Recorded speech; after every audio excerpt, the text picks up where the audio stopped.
गांव के समुदाय से बातचीत करने के बाद कुआं निर्माण के लिए उचित स्थान के चयन की प्रक्रिया शुरू की जाती है। गांव का भ्रमण करते वक्त नमी भूमि वाले ऐसे स्थानों को चिन्हित करना चाहिए जहां पर सदाबहार घास जैसे क्लोवर और बज पाए जाते हों। गांव के नालों के आसपास की जगह का भी निरीक्षण करना चाहिए। गधेरों और धारों को भी जांच लें। इससे अनुभवी फील्ड कार्यकर्ता कुछ संभावित स्थानों का पता लगा लेंगे।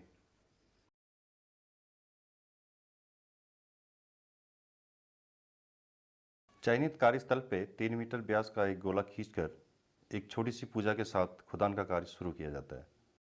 खुदान करते समय गड्ढे की ढहने की संभावना कम करने के लिए इसका शंक्वाकार होना आवश्यक है। ऊपर 3 मीटर व्यास से शुरू करके औसतन 8 मीटर की गहराई पहुंचने तक यह घटकर 2 मीटर रह जानी चाहिए। खोदे हुए मलबे को गड्ढे की रिम से कुछ मीटर दूर इकट्ठा करें ताकि इसके बाहर से गड्ढे की दीवार न गिरे और बाद में गड्ढे को वापस भरने में आसानी हो। कुएं की गहराई जैसे बढ़ती जाती है, गड्ढे की दीवारों से पानी रिसना शुरू कर देता है।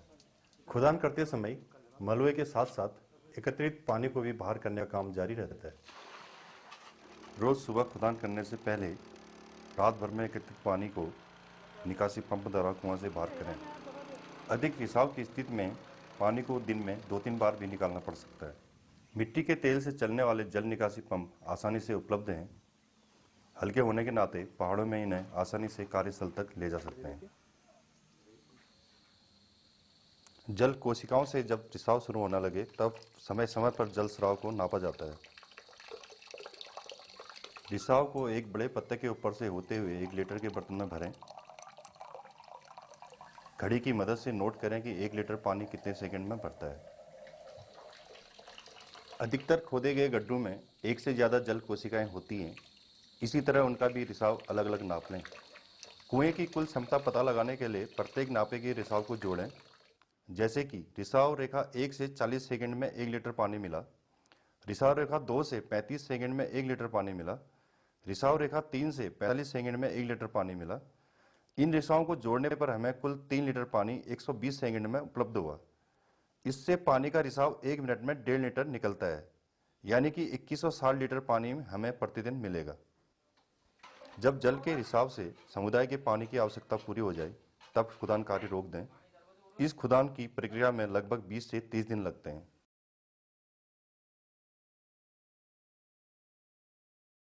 खुदान कार्य के साथ साथ कुएं के नज़दीक लगभग 10 मीटर बाई 5 मीटर जमीन को समतल करके कंक्रीट ब्लॉकों का निर्माण किया जाता है।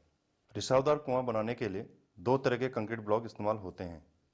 राउंड ब्लॉक कुएं की दीवार बनाने के काम आता है। इन्हें बनाने के लिए मोटी रेत, 45 ग्रेड पोर्टलैंड सीमेंट और आधा इंच मोटे कंकड़ की आवश्यकता होती है। रेत और कंकड़ गांव में ही गुणवत्ता के आधार पर इकट्ठा किया जा सकता है। 1 भाग सीमेंट, 3 भाग रेत, 8 भाग कंकड़ की तगार बनाएं।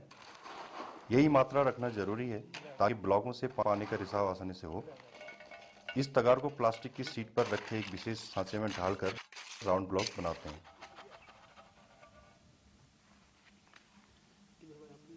कॉलम ब्लॉकों से हैंडपंप के लिए एक मजबूत बुनियाद बनाई जाती है। 1 भाग सीमेंट, 4 भाग रेत, 7 भाग कंकड़ की तगार बनाकर एक अलग सांचे में ढालते हुए कॉलम ब्लॉक तैयार कर लें। रोजाना काम शुरू करने से पहले पिछले दिन बनाए गए ब्लॉकों को सावधानी से उठाकर 6 से 7 पंक्तियों के चट्टे में सूखने के लिए रख दें। इस तरह से रखे गए ब्लॉकों की तराई आसानी से की जा सकती है और इसमें पानी की खपत भी कम होती है। ब्लॉकों की मजबूती के लिए दिन में 2 या 3 बार नियमित रूप से तराई जरूरी है। 2 लोगों की टीम एक दिन में 60 से 70 ब्लॉक बना सकते हैं। एक रिसावदार कुएं के निर्माण में लगभग 200 से 250 राउंड ब्लॉक और उतने ही कॉलम ब्लॉकों की आवश्यकता पड़ती है। ब्लॉक निर्माण की इस संपूर्ण प्रक्रिया में लगभग 10 दिन लग जाते हैं।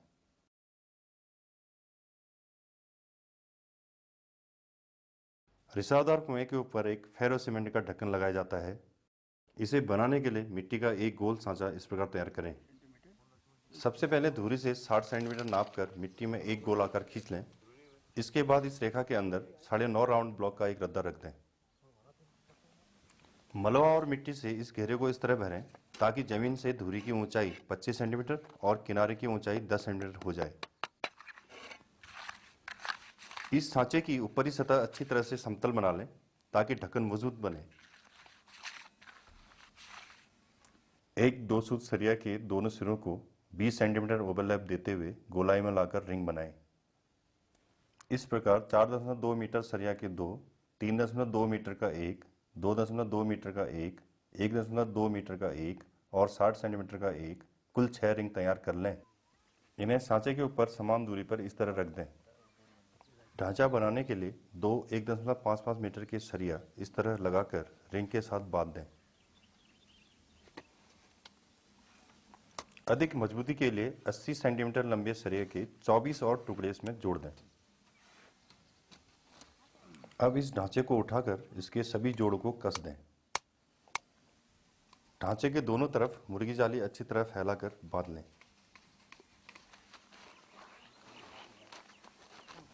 अब मिट्टी के सांचे के ऊपर प्लास्टिक शीट बिछाकर इस फ्रेम को रख दें। 10 सेंटीमीटर व्यास पाइप के एक छोटे टुकड़े को इस तरह रख दें। इससे ढक्कन में केसिंग पाइप के लिए एक छेद बन जाएगा।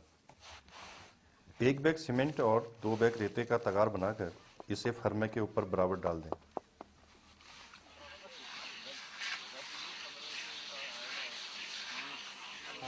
ध्यान रहे कि अगले 14 दिनों तक इसे कोई ना छेड़े और रोजाना 2-3 बार नियमित रूप से इसकी तराई करें।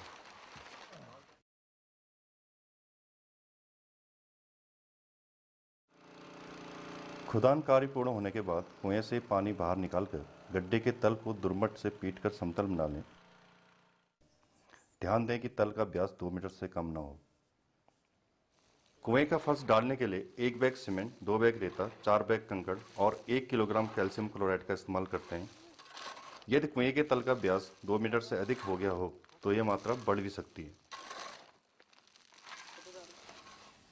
कैल्शियम क्लोराइड पाउडर को अलग बाल्टी में पानी के साथ घोलकर सूखे मिश्रण के ऊपर छिड़कते हुए मिला लें। कैल्शियम क्लोराइड का इस्तेमाल मसाले को जल्दी जमाने के लिए किया जाता है। तगाड़ तैयार होने के बाद इसे जल्दी से गड्ढे के तल में फैला दें। इससे 10 से 15 सेंटीमीटर मोटी फर्श तैयार हो जाएगी।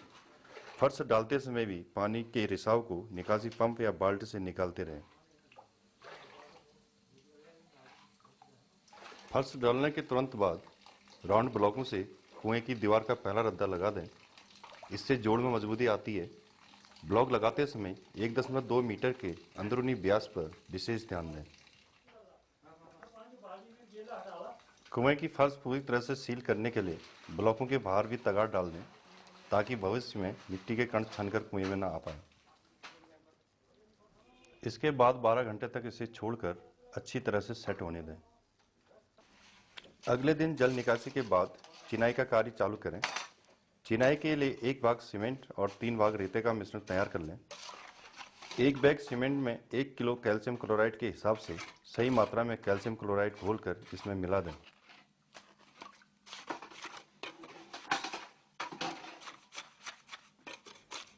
मजबूती के लिए ध्यान रखें कि ब्लॉकों के जोड़ एक के ऊपर एक न हों और एक दिन में राउंड ब्लॉकों के अधिकतम 6 रद्दे ही लगाएं। अगले दिन दीवार के पीछे चारों तरफ रेत का भरान करने के बाद ही चिनाई का कार्य शुरू करें। यह रेत एक छन्नी का काम करती है। इसमें से रिसकर कुएं में भरा पानी साफ और स्वच्छ होता है। रेत का भरान कुएं की दीवार के अंतिम रद्दे लगने तक रोजाना करें। आमतौर पर एक रिसावदार कुआं 17 या 18 रद्दों का होता है। इसकी ऊंचाई लगभग 2 मीटर और धारण क्षमता औसतन